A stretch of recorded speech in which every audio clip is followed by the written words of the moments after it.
আমার হাতে যে প্রথম কয়েনটি দেখতে পাচ্ছেন এটি হচ্ছে চতুর্থ উইলিয়ামের। ইনি 1835 থেকে 1840 সাল পর্যন্ত ইউনাইটেড কিংডমের রাজা ছিলেন এবং ব্রিটিশ ইন্ডিয়ার সম্রাট ছিলেন। এই কয়েনটি প্রথম মুদ্রণ করে ইস্ট ইন্ডিয়া কোম্পানি। দেখতে পাচ্ছেন ইস্ট ইন্ডিয়া কোম্পানি। এটি 1835 সালের একটি কয়েন এবং বোম্বে মিন্ট। 3টি জায়গা থেকে মিন্ট হয়, বোম্বে, মুর্শিদাবাদ, কলকাতা। তো এটি দেখতে পাচ্ছেন 1835, পাশে একটি ডট চিহ্ন রয়েছে যেটি হচ্ছে বোম্বে মিন্ট সাইন। তো এই কয়েনটির ওজন হচ্ছে 11.66 গ্রাম, অর্থাৎ প্রায় 1 ভরি, এবং এটি 0.917% সিলভার, অর্থাৎ প্রায় 917%, মানে 91% বা 92% সিলভার এই কয়েনটিতে রয়েছে। তো দেখতে পাচ্ছেন, এবং এটির ডায়ামিটার হচ্ছে 30 mm। খুবই সুন্দর একটি কয়েন। এরপরে সেকেন্ড যে কয়েনটি দেখতে পাচ্ছেন এটি হচ্ছে রানী ভিক্টোরিয়া। রানী ভিক্টোরিয়া হচ্ছে প্রথমে যে আপনাদেরকে কয়েনটি দেখিয়েছি, অর্থাৎ চতুর্থ উইলিয়াম, ওনার ভাগ্নি। চতুর্থ উইলিয়ামের কোনো বৈধ সন্তান ছিল না, তো যার জন্য ওনার ভাগ্নি রানী ভিক্টোরিয়া একে 1840 সালে একে সম্রাজ্ঞী করা হয়। অর্থাৎ দুঃখিত, 1837 সালে একে সম্রাজ্ঞী করা হয়। অর্থাৎ 1835 থেকে 37 পর্যন্ত উইলিয়াম ব্রিটেনের কিং ছিলেন যখন উনি মারা যান। এরপরে 1837-এ রানী ভিক্টোরিয়া ব্রিটেনের কিং হন এবং ভারতবর্ষের সম্রাজ্ঞী হন। এটি দেখতে পাচ্ছেন 1840 সালে কয়েনটি প্রথম, এটি 1840 সালে মুদ্রণ হয় তার একটি কয়েন। এর কয়েকটি ভ্যারাইটি রয়েছে রানী ভিক্টোরিয়া, আমি এক এক করে দেখাচ্ছি। এখানে দেখতে পাচ্ছেন এটি আরেকটি ভ্যারাইটি। এই কয়েনটি, এটিও 1840 সালে। এটি হচ্ছে বোম্বে মিন্ট, অর্থাৎ মুম্বাই থেকে এটি মিন্ট হয়, তখন মুদ্রণ হয়। যে এখানে 1840-এর পাশে একটি ডট সাইন রয়েছে যেটা হচ্ছে বোম্বে মিন্টের একটি প্রতীক।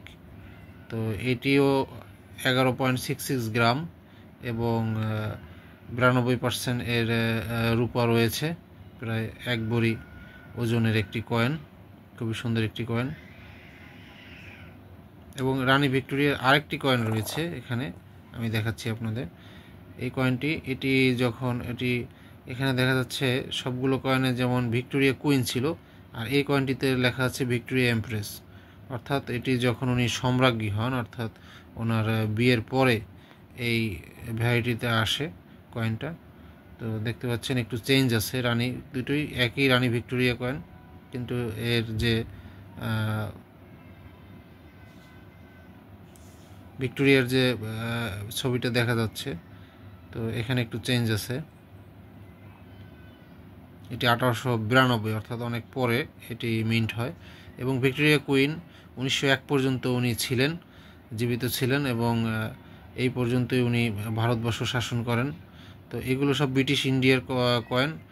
আর এই দুইটি কয়েন রানী ভিক্টোরিয়ার, এটা ইস্ট ইন্ডিয়া কোম্পানি কর্তৃক মুদ্রণ করা হয়, সরাসরি ব্রিটিশ সরকারের মাধ্যমে না আর কি, ইস্ট ইন্ডিয়া কোম্পানি।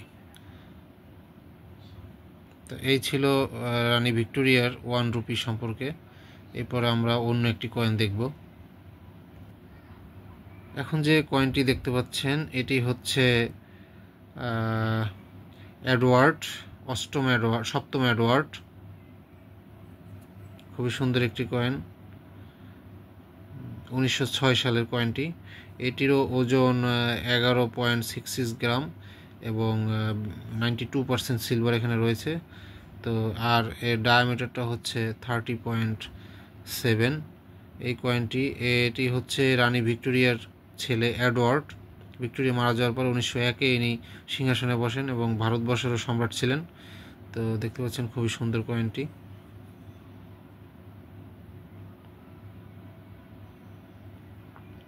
এরপরে আমি আপনাদেরকে আরেকটি কয়েন দেখাচ্ছি।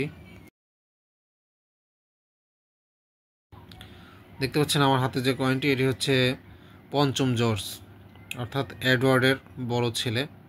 এডওয়ার্ড মারা যাওয়ার পরে ইনি ব্রিটেনের রাজা হন এবং ভারতবর্ষের সম্রাট ছিলেন। এটি 1912 সালের একটি কয়েন, কলকাতা মিন্ট। এটির ওজন 11.66 এবং 92% সিলভারেতে রয়েছে। আর কয়েনটি সুন্দর একটি কয়েন।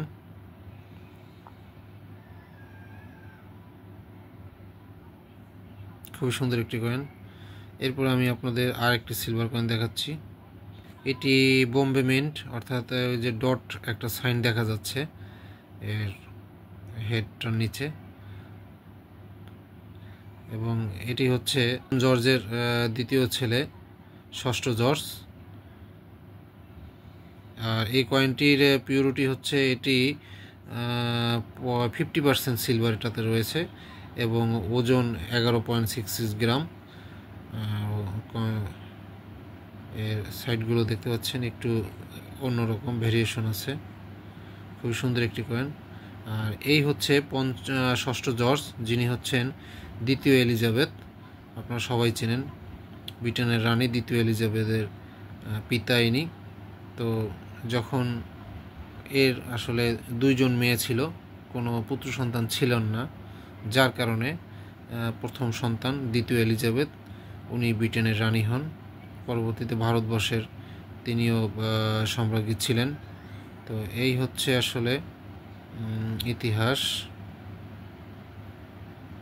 তো কয়েনের সাথে সাথে আমরা সংক্ষেপে একটু ব্রিটেনের ইতিহাসটাও জেনে নিলাম।